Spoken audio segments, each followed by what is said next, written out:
Diabetes.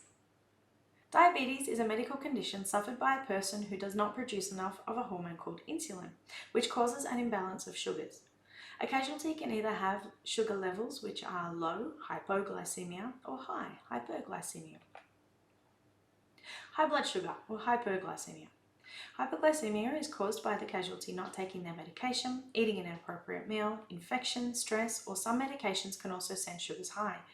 First aiders don't usually encounter this condition, as it occurs gradually and the casualty can usually correct their sugar levels themselves. Low blood sugar levels, hypoglycemia. Low blood sugar levels can be caused by either too much insulin being produced by the body, skipping a meal, dieting. Low blood sugar occurs mainly with diabetic people who are insulin dependent. Signs and symptoms of low blood sugar. Weakness, lightheadedness, confusion. The casualty may become aggressive, combative, or potentially appear drunk. Altered consciousness. The casualty may even fall into a coma or have seizures. Low blood sugar is dangerous because, unlike other cells in the body, the brain can only use glucose as a source of energy. Therefore, if the sugar in the blood becomes low, the brain cells are literally starved.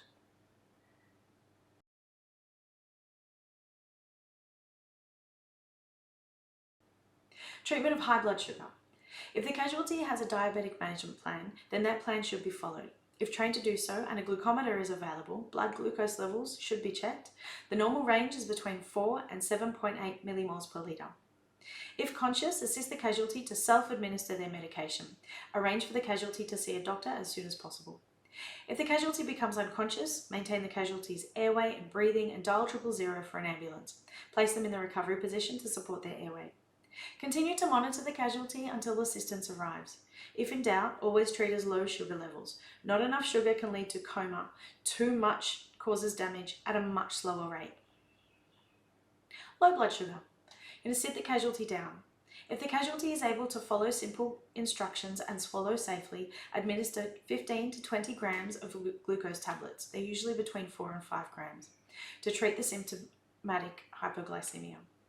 If glucose tablets are not available, administer confectionery, including jelly beans, 5 to 20 beans, depending on the brand, Skittles, 20 to 25 lollies, Mentos, 5 to 10 mints, sugary drinks, 200 ml, fruit juice, 200 ml, honey or sugar, about 3 teaspoons, glucose gel, 15 grams. Monitor for improvement and seek assistance. If the casualty becomes unconscious, call 000 and put the casualty into the recovery position and continue to monitor. Stay with the casualty and let them rest until their level of consciousness is fully alert. And do not give the casualty anything by mouth if they become unconscious. If symptoms or signs of hypoglycemia persist after 10 to 15 minutes and the casualty is still able to follow simple instructions and swallow safely, administer another 4 4-gram glucose tablets or alternatives as previously listed. Once recovered, give a snack with a longer-lasting carbohydrate. For example, a slice of bread, a glass of milk, a piece of fruit, 2 to 3 pieces of dried fruit, a snack-sized tub of yogurt. If the casualty has an insulin pump, they may suspend it themselves, but the first aider should not touch it. If you are trained in the administration of injectable glucagon, like Hypokit or Glucogen, it may be given in the event where the casualty is unconscious or seizing.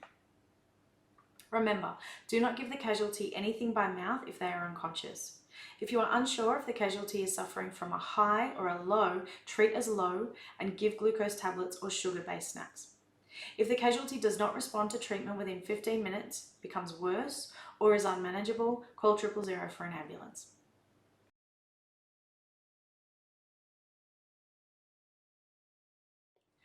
Heat exhaustion and heat stroke.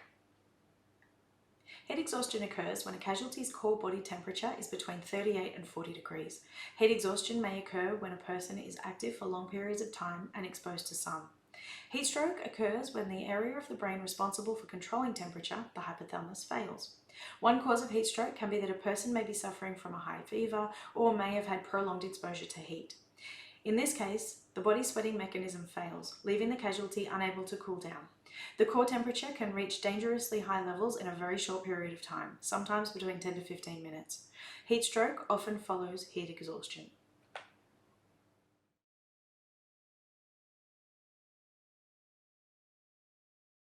Signs and symptoms for heat exhaustion. confusion, dizziness, rapid weak pulse and breathing, pale, sweaty skin, cramps, nausea and vomiting. The casualty may say they feel cold, but they'll be hot to touch.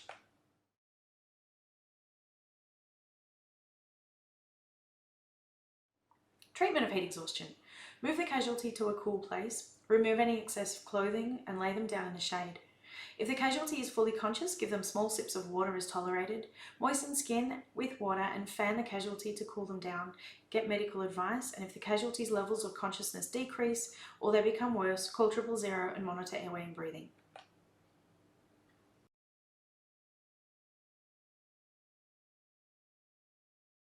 Heat stroke. Signs and symptoms can include confusion and restlessness, flushed, hot, dry skin, strong, fast pulse, throbbing headache, dizziness, nausea and vomiting, reduced consciousness leading to unconsciousness and possible seizures.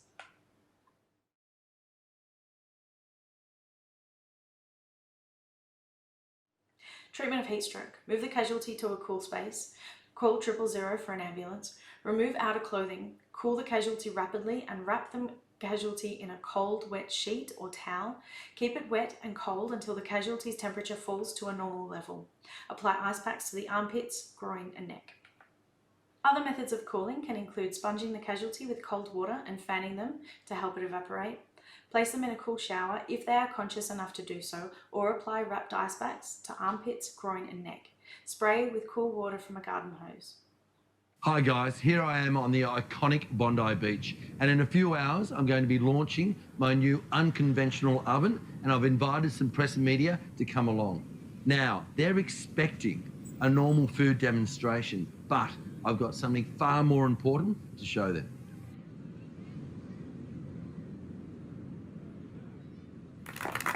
Guys, welcome to the launch of my new unconventional oven. This oven heats up in minutes. It stays consistently hot. It produces amazing results, and it maintains a perfect temperature throughout. Now, what we're going to do is a beautiful lamb loin. I've got that actually cooking in the oven as we speak. I'm just going to get the rest of the plate ready, and then we're going to serve it up. We're going to have pine nut dressing. Now, this is freshly made harissa, and we've got some shoulder here, and time now to unveil my oven and grab my lamb.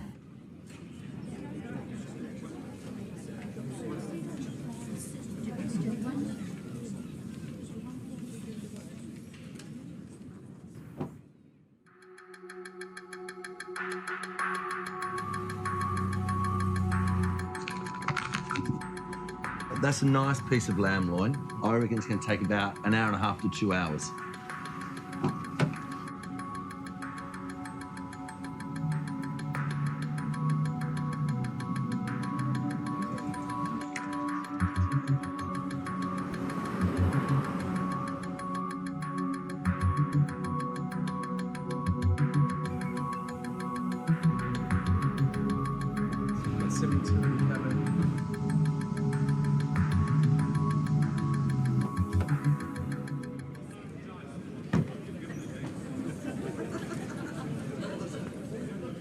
Now, like I said, it's an unconventional oven. Now, this has been in there for a little over an hour and a half. Now, look at that. To me, that is overcooked. Now, guys, the real reason I've got you here today has got nothing to do with me launching my oven. It's all to do with 5,000 kids have been left in cars every year. And as a father, I was absolutely gobsmacked. I couldn't believe it. And I think Australia needs to know that it is not safe at any point in time to leave a kid in the car. It is like an oven.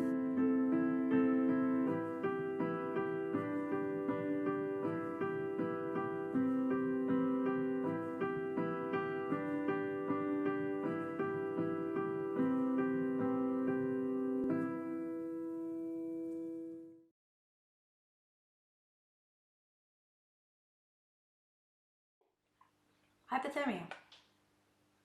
The onset of hypothermia occurs when the body's core temperature falls below 35 degrees.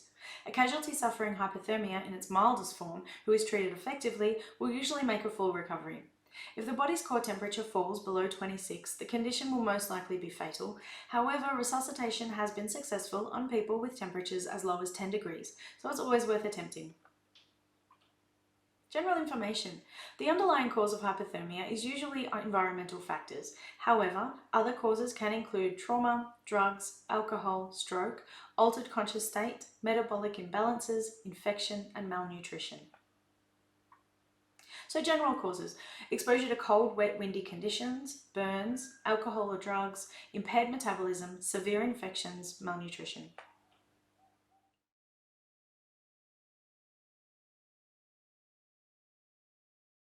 Signs and symptoms can include an absence of shivering, increased muscle stiffness, confusion, decreased conscious state, pale, cold skin, slurred speech.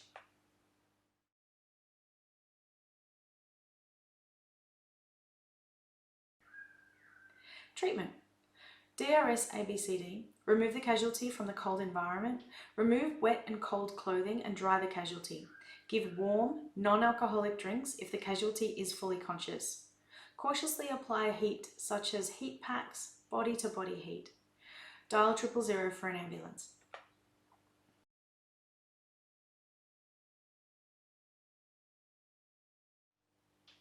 Frostbite. Frostbite is a condition where an extremity is subject to cold conditions. The cells in the extremity form ice crystals, causing them to rupture and die. Frostbite is most common in fingers, toes, ears, and nose. Signs and symptoms include pins and needles, followed by numbness, hardening or stiffening of the skin color change, first white, then blue, turning black. As the injured limb recovers, it will become hot, red, blistered, and very painful.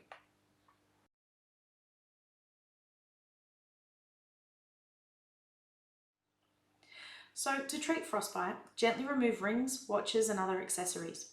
Elevate the affected part. Stop the freezing becoming worse. Put the affected limb under their arm or between your hands.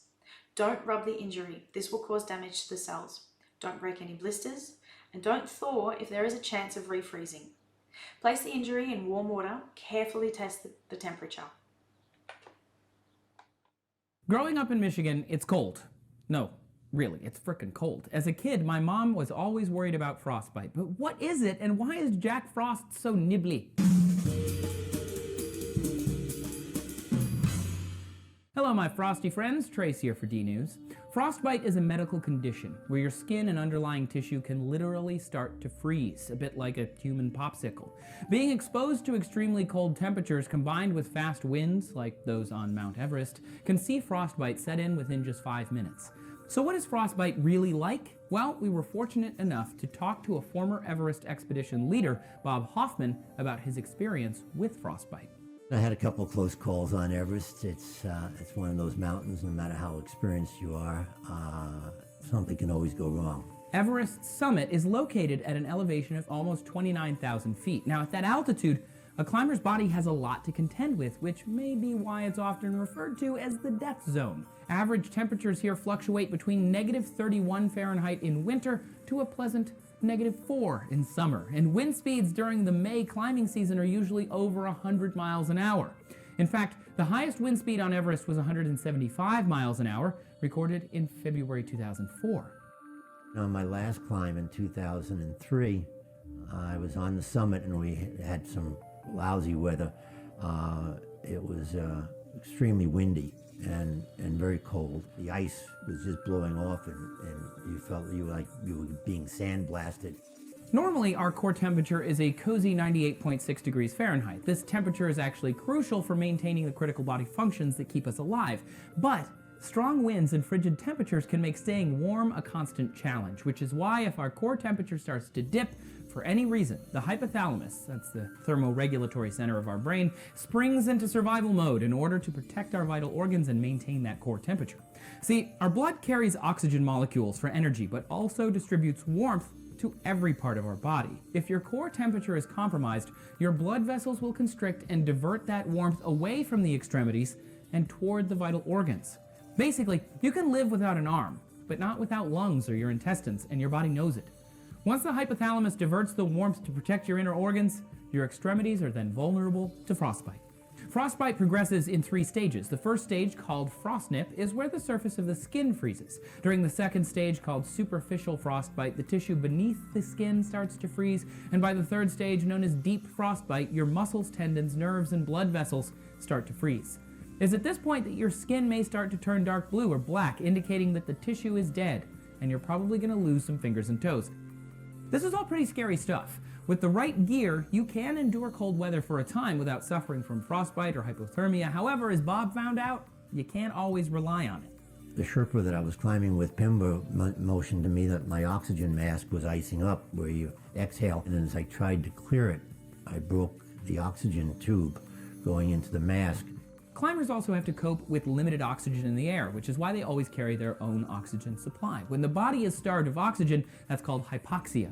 Hypoxia triggers altitude sickness, leaving climbers with a shortness of breath, elevated heart rates, and feelings of confusion. And for some reason, if a climber does find themselves without oxygen, the severity of frostbite can dramatically increase. When I stood up to start going down, my legs just collapsed out from underneath me. I didn't have the strength to stand up. Altogether, it's a perfect storm of awful. Bob was experiencing something called high-altitude frostbite, a deadly combination of frostbite, dehydration, and hypoxia.